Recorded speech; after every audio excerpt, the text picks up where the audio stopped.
Hello there and welcome to Club 2020 Daily. As you probably know, there's a lot of football that's about to get underway in Germany and Lisbon as the Champions League and Europa League finish off their campaigns in a frenzied fortnight of football. Are we ready here on BT Sport? Hell yeah. We've even got our own branded ice cream van. Action is going to be happening live every night and every morning we're going to be here with all the latest news and views. So make sure you join us. I'll have a Mr. Whippy, please. There you go, James. 2 flakes. Lovely stuff. Thank you. All right then, 16 teams, 2 cups. Let's let the action begin. Nights like these make this competition magical. First blood, Atalanta. He shoots and scores again for Atletico Madrid. And Sabitzer! And he finds the corner magnificently. What a wonderful strike that is. Neto gave it a hit, and it flew in. And it's tucked away by Raheem Sterling. Gnabry shot, brilliant football. And Neymar was there to capitalise. And there's the goal. What a way for Sevilla to take the lead. Absolutely brilliant from Lionel Messi.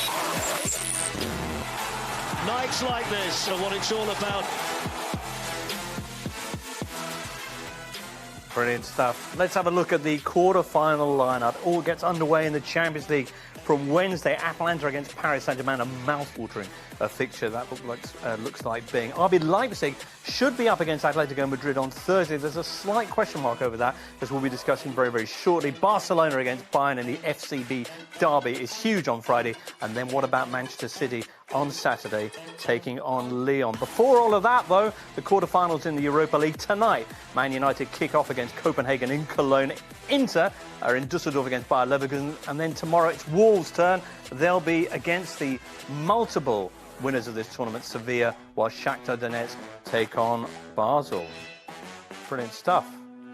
And here's where we're going to be every morning at 11 o'clock. The Club 2020 Daily HQ, positioned nicely above the ice cream truck, above Stratford, and with its very own Rio Ferdinand. Rio, I'm so delighted you could be with us. How are you doing? This opening show. Yeah, very well, thank you. Good, good. I'm a little bit pumped because Champions League and Europa League are always fun, but with this tournament now, the way they've taken the eight finalists, concentrated in one place, let them go at it. It's so exciting. Oh, it's major. It's like they're in a bubble almost, and then now it's like knockout football. It's a little bit like our own domestic FA Cup, right? Where it's a one-hit wonder. You got a chance to go at it.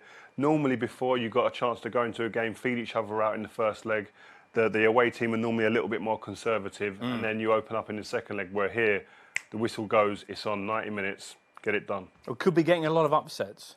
Maybe. I mean, the tie where there could be an upset for me when I look at it is the Atalanta versus PSG game. Right. Free-scoring Atalanta team, very great going forward, score loads of goals, create loads of chances. And PSG, I think every team, we spoke with Gary during the week, every team you look at in this tournament, which makes it more exciting probably, has a weakness. And normally it's around the centre-back area position. So right.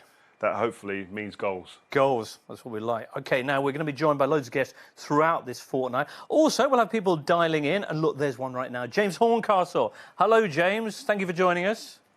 Good morning. James, so much we can discuss ahead of the start of these two tournaments. One thing I quickly referenced there, though, is the slight issue with Atletico Madrid ahead of their Thursday clash with RB Leipzig. News breaking yesterday that 2 members of Atletico Madrid's squad, we don't know if they're players or staff, have tested positive for the coronavirus. What's the latest? So the latest is that those 2 players have been self-isolated, and it looks like they will stay in Madrid rather than travel with the team. Atletico were due to fly to Lisbon tonight, so they're not already there. They've obviously undergone another round of testing to establish whether there are any more positives within the squad. And only after the results of that will they fly to the final 8 in Portugal, because UEFA's protocol is very clear. If there are any positives, they will not be allowed to come. So a nervy wait today for that Atletico team. OK. As it stands then, if they weren't able to fly because of further positives, that would just be a bye for RB Leipzig, would it? Well, we'll have to see. I think that's something that UEFA obviously would like to avoid. They don't want anyone coming into this bubble with COVID-19. So, yeah, it's going to be a very nervy wait, not only just for the team, but also for the organisers of this competition, because we've done everything to get this far, to see this competition, which could be what a new formatted Champions League looks like when the next rights tender comes up. I think this is, in some respects, a forerunner to what a European Super League might look like, in that we're going to have European football every day, played every night, played over weekends, and I think that's one of the reasons why, as Rio was saying earlier, we're kind of excited to see what comes over the next 2.5 weeks. Absolutely. All right.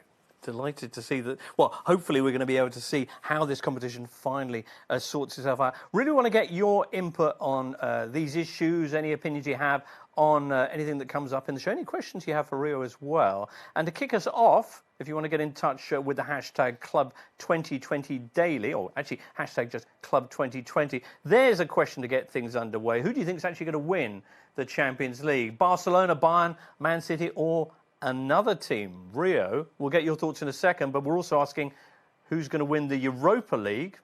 Some options for you: Man United, of course, Inter, Sevilla, they've only won it, 5 times so far, and Wolves, of course, who'll be facing Sevilla in the quarter-finals.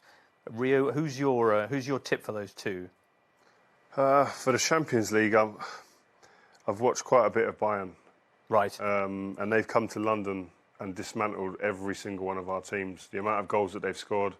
I mentioned it before about every team really having a little chink in their armour, and defensively, normally that's where it sits. I think that is probably the case still with Bayern. Oh, yeah. In the centre-back areas, I think that there's still an opportunity to create chances against them, as we saw in the week. Yeah. But going forward, and the way they control games, and the way that they're tactically so efficient and smooth, I just think they're the team that are above everybody else at the moment. And with Robert Lewandowski, the best number 9 in the world at the moment, I think they're hard to stop. Okay, and one-word answer on Europa League? Europa League, Manchester United. Interesting. Simple. Well, we'll see. We'll see. They're going to be in action against Copenhagen tonight. Teams, meanwhile, not yet Atletico Madrid, but other teams are arriving in Lisbon ahead of the Champions League quarter-finals, which start on Wednesday. Our man Andy May is already there, so let's hear from him now. Bon dia, Andy. Bon dia, James. Hello. We're at one of the many ports in Portugal's capital city. No sunshine yet, but we have managed to find one of the coaches of Sporting's ladies team, Mariana Cabral. She's also a journalist here in Portugal. Let's talk about Atleti first. Atletico Madrid have had 2 players that have tested positive for coronavirus, and right on the eve of this major tournament for Lisbon, it's another reminder, isn't it, Mariana, that the disease is still quite prevalent in Europe? Yeah, of course, it's a shame for Atletico, and I'm sure Simeone is probably just scratching his head right now. But, we have to carry on. We know this is hard. We're in the midst of a pandemic, but the Champions League has to go on. Atletico was supposed to come here today. They will come tomorrow just for more testing. I'm sure everything will be security-wise and health-wise will be set, so we just have to go on. This city, we know it's obviously got Sporting, it's got Benfica, it's got a rich sporting history. What about beyond sport? What's it great for? Well, it's a great city just to visit. Today isn't very sunny. It's usually a lot more sun out. And it's great for eating great food, great wine, great everything. People are extremely friendly in Lisbon, and it's just a shame that we can't have fans here right now, because it's a great city to enjoy. Brilliant. Looking forward to all that getting underway from Wednesday. Of course, there's been loads of Champions League action over the last few days as well, with those last 16 games getting underway. Oh, sorry, getting completed.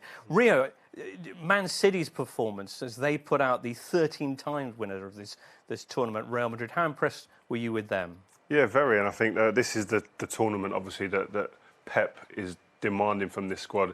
He hasn't won it since he was at Barcelona. He's been at Bayern Munich, didn't win it there. Yeah. Won everything else domestically, and he's done the same here at Manchester City so far. So this is definitely higher, top of their list of things to do. But I thought they were very good. I think it was nice to see Phil Foden in an important match for Man City. That responsibility, no sentiment with David Silva being his last game at the Etihad. But what they done great in this game was what they punished Real Madrid, they kind of forced them into mistakes, but when they got them, they were very clinical. And at this level, once you get an opportunity, you have to be clinical, and Manchester City on that night were. But you were mentioning defensive frailties, and that's been an issue, of course, for Manchester City. How about that, Benzema?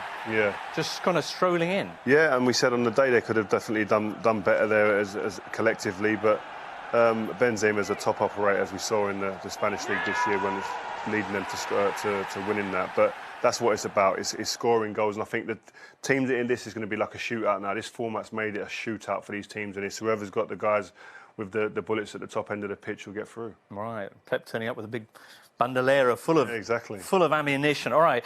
James, Horncastle, next up for Man City, it is Lyon, who've caused them problems in the past. We saw them in the group stage last season when Lyon took 4 points off Pep Guardiola's side. But in this year's competition, they've already had a bit of an upset by putting out Juventus in the last 16. So what did that match tell you about their prospects against Man City? Well, I mean, we were talking about defending in this competition in terms of teams having weaknesses at centre-back. I mean, this is a very defensive side. It's different from the one that caused City problems a couple of years ago. They play with a back five. They look to hit teams on the break. I think they have got some technically gifted players, as Lyon often do, coming from the academy. I mean, Houssem Aouar, the midfield player, is a special talent who maybe will get a big move this summer. I think it's been big for them as well that had we not had a pandemic and had the competition gone ahead as normal, they wouldn't have had Memphis Depay for the round of 16 or the quarterfinals, because he had an ACL injury that he was recovering from. He's back. He's a threat. But this is a side that, City or Real Madrid, I mean, they should have been expecting Juventus in the quarterfinals. They should have been expecting that man there, Cristiano Ronaldo. Again, this is, I think, a welcome. They'll have no complaints about facing Lyon in the next round. Lyon, who played just one competitive match in 5 months before that game against Juve, but didn't seem to be suffering at all from rustiness. Of course, from Juve's perspective, that result provoked some huge changes. The next day, they fired Maurizio Sarri, their manager, and within hours had promoted Andrea Pirlo to be manager, despite the fact that he's never managed a single game. Yeah, I think they were going to take the decision that they did to get rid of Maurizio Sarri, irrespective of the result on Friday night. There was just too many incompatibilities between him, the club, some of the players as well. But big surprise, I suppose, for them to appoint Andrea Pirlo when Pirlo had been brought in to take over their under-23s, which is a little bit like Barcelona B or Real Madrid Castilla, plays in the third division in Italy, as a kind of trial period, with a view to him maybe being a Zidane or a Pep Guardiola-like figure. And now he's already got a quick promotion within the space of the week, having never taken charge of a training session or a big game. So big challenge for Andrea Pirlo, and quite courageous to take it. Absolutely. Rio, management's changed a lot, and particularly at this kind of echelon, when you're dealing with the likes of Cristiano Ronaldo at Juventus. How hard is it going to be for Pirlo to command that kind of respect from the players without having any experience? I think given his status in the game, he'll have that automatic respect. The players will respect him as what he done in the game, and the way he conducted himself, a graceful footballer who demanded respect. But that is quickly lost out on the training field if you haven't got the conviction that goes behind that. You have to be able to go out there and be able to put your points across and make sure that the players believe in a philosophy that you're putting to them. And we've seen how many managers who are great players fail at this level. So it's a big job. It's a tough ask, given the experience that he hasn't got. But he's definitely a student of the game, got all the qualifications already. So this was the pathway that he was looking for.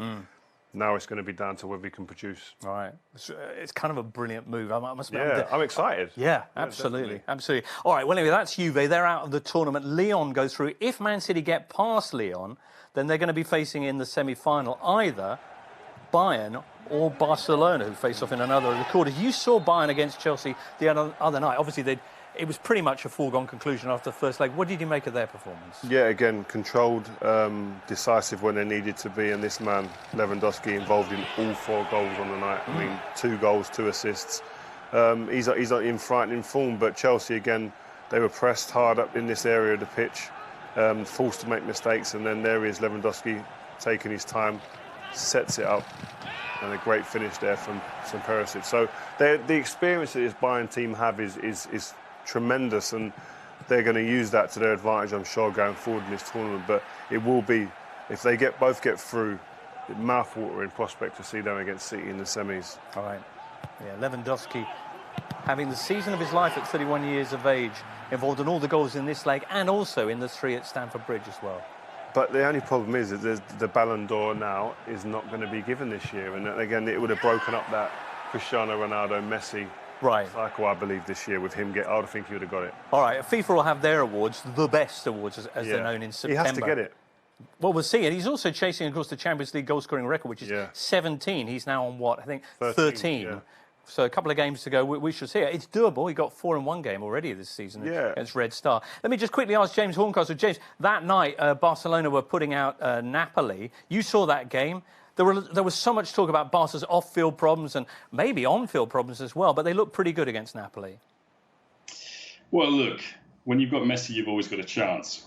Even though this team is dysfunctional, even though it's not a vintage Barcelona by any stretch of the imagination. I think Bayern will look at this as an opportunity, much in the same way that they did in 2013 when they played them and they went on to win the treble. Ribery and Robben were devastating. I think this is the best Bayern we've seen since then. All right. Well, that year they beat them 4-0 and 3-0 over 2 legs. So it'll be interesting to see how they get on against Barcelona against Bayern Munich in this quarter-final. Very good. Let's have a quick look at how the tournament tree is shaping up. There you go. Atlanta, PSG, Leipzig and Atletico on one side of the draw. As you no doubt heard, there is no previous winner of this tournament on that side. It looks maybe a little bit easier, if any games are easy at this level. On the other side of things, Man City taking on Lyon. If they get past that, oh dear, either Barcelona or Bayern Munich. Very good. Many thanks to James Horncastle for joining us. Now time for us to go via satellite link to our friends Andrew Mensah and Joe Cole down at the ice cream truck. Thanks, guys. Yes, I'm here with my man, Joe Cole. Joe Cole, Champions League is back. How excited are you? Oh, I'm so excited. This is the pinnacle for any footballer.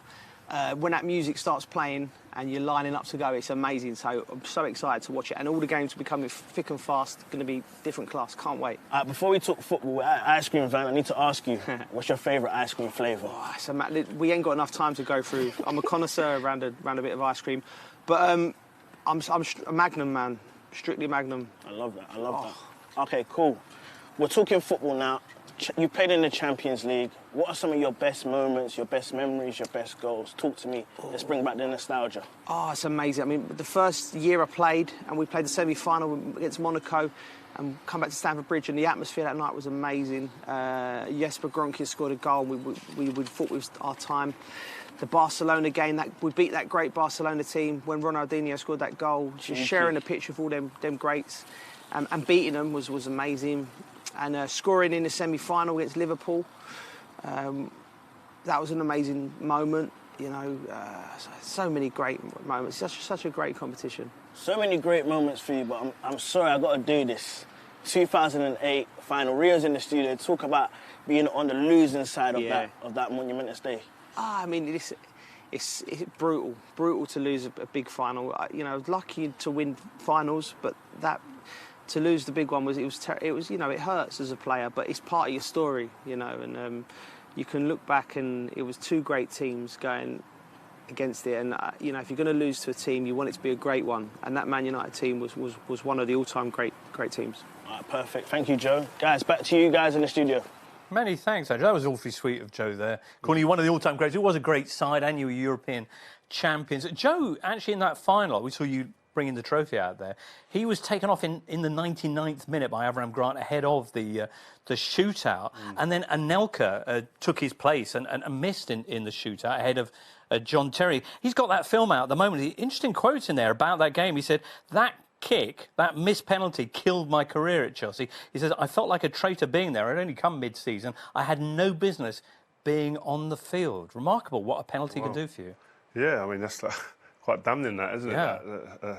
But listen, at the end of the day, listen, you're there as part of a team. We've seen goalkeepers brought on in World Cups just to be part of the penalty shootout. Yeah. So it's part of it. A penalty shootout at that stage, you would have been well aware that maybe that would be the opportunity for him to become a hero. Right, we've got to move on, but I've equally got to ask. You were next to take a penalty, I think. Is that right? Yeah, I was in a bad way. My legs were like spaghetti. If I'd have had to walk up and take a penalty, I don't know how I'd have got through it. It was so nerve-wracking. Okay. I'm glad Edwin done what he done. I'm sure. Excellent. All right, we asked you who you think is going to win the Champions League and Europa League this season. Let's have a look at the verdict so far. Ooh, Bayern, massive favourites for the Champions League, no doubt swayed by Rio's words. They're 58%. Barcelona on 13%. Man City, 25%, and other 4%. I wonder if there's one or two Atalantas in there, because you never know, do you? Europa League, meanwhile, any better news here for Manchester football fans? Let's have a little look. Of course, they and Wolves, the two Premier League representatives, going in the quarterfinals tonight and tomorrow. Man United, yes, are the favourites, 41%. Inter, perhaps surprisingly, 33%. Sevilla, who've just been so clinical about this tournament in the past, 3 in a row, of course, in recent years, only 9%. And Wolves, they're doing slightly better. Very good. We'll be talking about the Europa League, which, as I mentioned, gets underway this evening very, very shortly. We'll also be heading back down to the ice cream van, where Joe and Andrew are having such a splendid time at the moment. But we'll be focusing in on Wolves and their clash with serial winners Sevilla and Man United Copenhagen. All of that coming up after the break. First, though, here's Andrew with a question for you. Now, guys, for me, this is the best Bayern Munich shirt of all time. Let me know what player springs to mind when you see this shirt. Tweet us at #Club2020.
Bradley, what a chance! He's won it!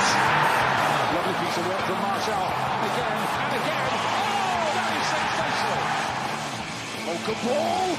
In! Jimenez does it for Wolves! Greenwood, look at the confidence.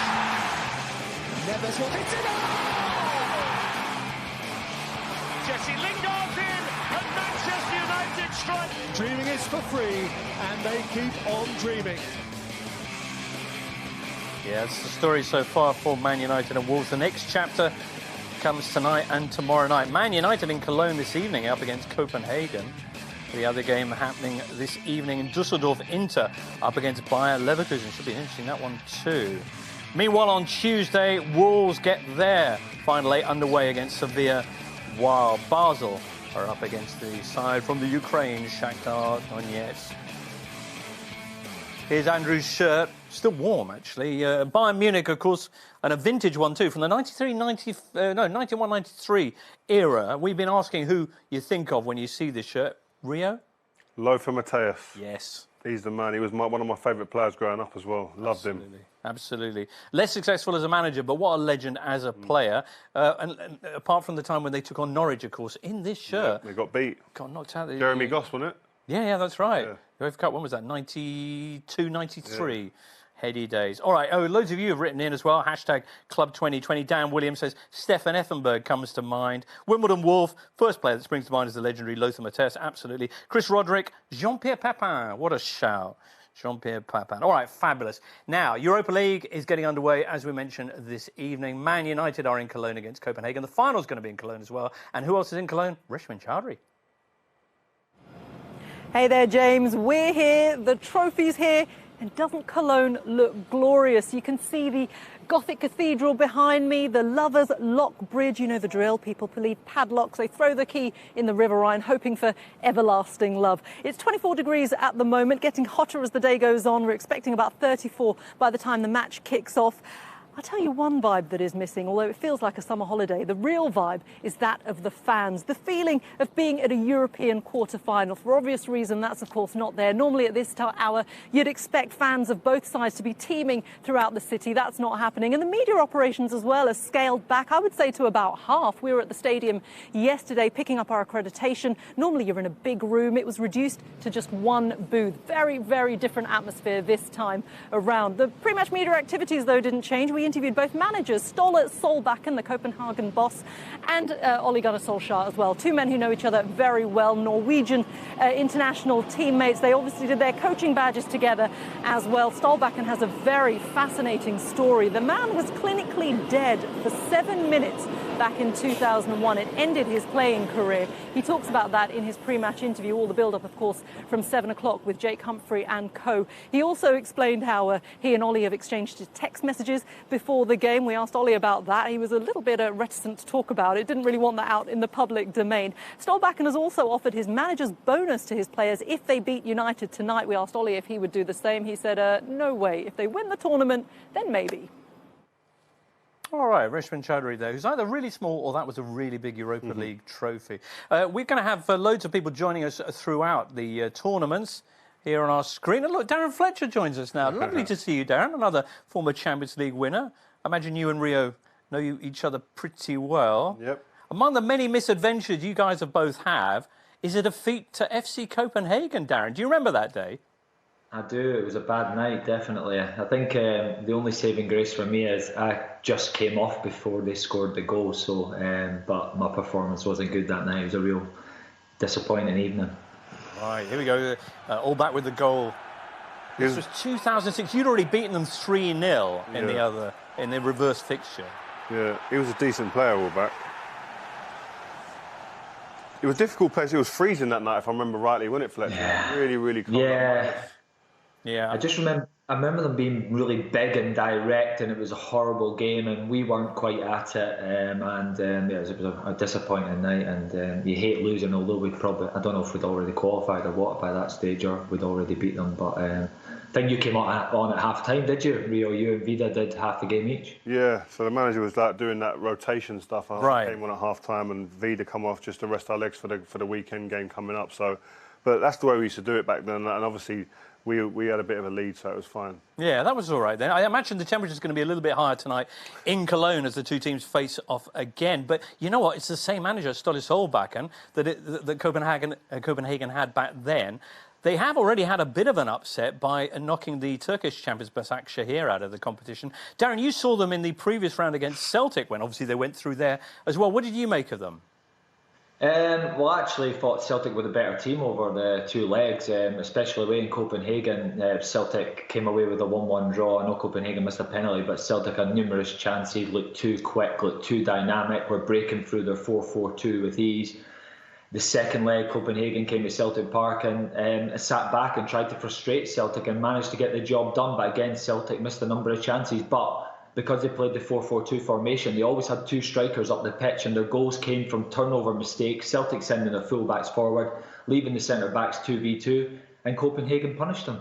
All right. Did you see that being a vulnerability for Man United tonight? I don't know. The attacking players that Manchester United have got compared to the players that Celtic have got is a big difference. So I don't. But I'd be surprised if they left two up, because in today's game you'd very rarely see that. Maybe one up with one behind a little bit. But to have two up in today's game against a team like Manchester United with what they've been doing since the comeback, since we had the break, I think will be very, very brave of Copenhagen, but I wouldn't put it past them. OK. This was Man United going through against Lask, who they'd already beaten 5-0 in the fixture way back before play was suspended. And very much a B team from Ole Gunnar Solskjaer for this fixture. Were you able to draw any conclusions? The team have had a bit more of a rest. Yeah, that's what it said to me. Resting some players ready for the game that's going to be coming up, and I think he'll have the three M's up top. I'm not looking to see anybody else there, and Bruno Fernandes behind that. Right. So I fancy Man United to go through, but like we experienced, me and Fletch, if your head's not on it and you expect him to win easily, you can very much come a cropper. The fact that they've travelled, though, Darren, the fact that they're there in Germany and it's a mini tournament, in terms of concentration, that's got to help them. No, without a doubt, and there's something exciting about it as well. Almost reminiscent of an international tournament, obviously on a smaller scale, a little bit of a pre-season for United. But they don't have the pressure of qualifying for the Champions League now. They can go out with this young team, this new team, and win a trophy, and it can kickstart something special. I remember me and Rio almost. I think we won the League Cup in 2006, and it felt like a new team, and it felt like that trophy was a real kickstart and a boost into a real run of success of winning leagues and getting to Champions League finals. And the reason I remember it is because we just signed Patrice Evra and Nemanja Vidic, and I actually got left out of the squad for the final, and Nemanja and Vida were on the bench and came on and got medals. But that was Alex Ferguson seeing that as a chance to get these players to win trophies for Manchester United, and then look at the success that Evra and Vidic had off the back of that. So clever management. It's amazing what a trophy can do for a team spirit and to really kickstart and galvanise something. I think this could be part of setting a new culture at the football club. I think the club's been probably missing that for the last probably 7 or 8 years. Although Man United did win the Europa League a couple of years back, but but it's a sustained period of winning you're looking for. It's not that sporadic, win a trophy here and there. It's being just challenging for the league on a yearly basis and then getting your foot in finals every year. If they can create that culture now and start with these young players that they've got coming in and the way that Ole's trying to really mould this team, I think we'll be in for a good future. But again, we've got to execute. OK. This evening against Copenhagen. Tomorrow night, meanwhile, Wolves are up against Sevilla, who looked absolutely brilliant in their clash. Wolves perhaps a little less convincing as they went past Olympiacos 1-0. It was a penalty which, of course, Jimenez converted early on to give them the crucial goal. But then there were some slightly shaky moments when a Olympiacos goal was disallowed for the traditional offside armpit. And all in all, I mean, it's understandable, I suppose, for a team that's now in the 13th month of its season, Darren. They must be feeling that in their legs enormously. Well, you'd like to think so, but they seem to keep doing it. They work with a small number of players. You know, they have their starting 11, maybe 2 or 3 outside of that. They know what they do. They can play the game multiple ways. They can sit back and counter-attack and save their legs. When they need to, they can be open and expansive. But I think it's more their style, that the fact that they've played so many games. Wolves are very comfortable at sitting in with that back five because they know they've got Traore, they know they've got Jota, they know they've got Jimenez, they know they can counter-attack teams. So sometimes I can see them when they know to save their legs, and they save the way they play is they're not an open, expansive team. They're very methodical in what they do, and that probably is result. Probably the manager knew they'd have these number of games, and that definitely helps them. And I think that's a fascinating tie: Sevilla versus Wolves. Okay, among the many weapons that Nuno has available is, of course, Adama Traore, who I imagine must be a real nightmare to try and defend, and even more difficult because, as you can see, they've taken to kind of applying baby oil, Rio, to stop people grabbing onto him. Stop him grabbing onto him, but you've got to catch him first. I don't even know if he even needs that. No one can get near him. He's that quick. But that's going back to what Fletch said about the players they've got players who can make impact, who are quick, they're dynamic, who can change the way that they play very quickly, and he's a big part of that in terms of that real drive and that directness that they can put into their game at any time. Didn't have the best of games against Olympiacos, but when he's on his game, he is almost unstoppable. Let's have a quick look at how the format of this final 8 for the Europa League shapes up.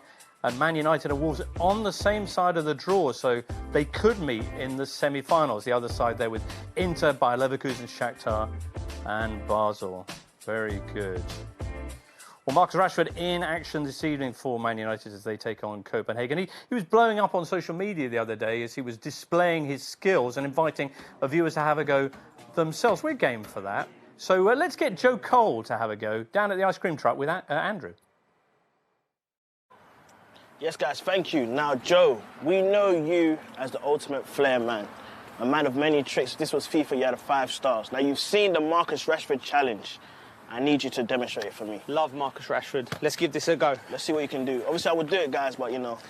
Been retired a while, but... Retired. Ooh, that was real clean. I love it. I love it. Oh, he's off the ball. It doesn't matter. Tell them what to do. Marcus Rashford challenge, guys. Send us in your videos. #Club2020. You heard him. Back to the studio, guys. Brilliant stuff there from Joe. I'm tremendously impressed. Not lost it. #Club2020 is the way to get in touch with us via social media. Rio, we've got loads of questions. Jesse Pinkman, I'm not sure if it's that Jesse Pinkman, but anyway, says, Rio, what was wrong with Sir Alex Ferguson's tactics for the 2 Champions League finals he played in? Let's hope he's not watching.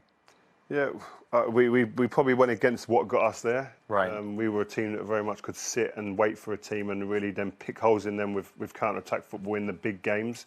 And we went to try and really attack them on the front foot. It just didn't work out for us on the day. OK. Tofi wants to know, did you enjoy battling with Didier Drogba during your player career? Which striker bothered you most? Loved playing against Didier. We laugh about it now when I see him around here and there on the circuit. The Ronaldos, the Messis, etc. That's the obvious answer. But the likes of Kevin Davis was always a problem as well. Physical, hard to play against, aggressive, good battles. Brilliant. One last one quickly. Tev says, who would you like to see Man United sign this summer? I think everyone, same on everyone's lips, Jadon Sancho. Right, OK. Don't they have a lot of players in that kind of area already? I don't care. You can't never have enough of them. Man United, back in the day, you always remember 4 strikers, all battling out to play, all play their role at any given part of the season. You need that. OK, very good. Well, we've got action coming up live for you this evening. It is the Europa League quarter-finals. They get underway Monday night, that's tonight, in Copenhagen, with Man United up against... Sorry, in Cologne, with Man United up against Copenhagen rather than the other way around. And then tomorrow, Wolves have their chance as they take on Seville. Action, all of it, live here on BT Sport. Can't wait for that to get underway. Wednesday, of course, it'll be the Champions League. But that pretty much wraps it up for today's show. Many thanks to Rio for being with us. Thanks for having me. Great show. Oh, well, thank you very much. And, oh, look, Joe's down there putting the cones out again. He's got a 99 there. There's a 99. I think we'll head down there now. We'll be back, though, tomorrow morning. Make sure you join us for that. Club 2020 daily, every morning on BT Sport 1 and YouTube. See you tomorrow.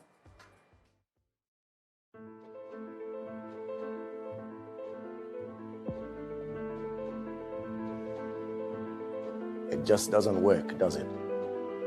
It's not the same. Playing the leagues out to their conclusion was logical. I get that. But the Champions League? The Europa League? That final? And the memories. Great games. Great goals. Knife-edge results. Teams being swept away by a genius or 2. Or 3. Europe is special because of us, the fans. Eternal memories made on the pitch. Can it be the same? What do you do to make it vibrant and vital? You squeeze all that glory into 2 manic weeks. You amp up the tension into single all-or-nothing games. You throw the cameras into the heart of the action. And whether you choose the roar of the fans or the silent tension of total focus on victory, Club 2020, you will be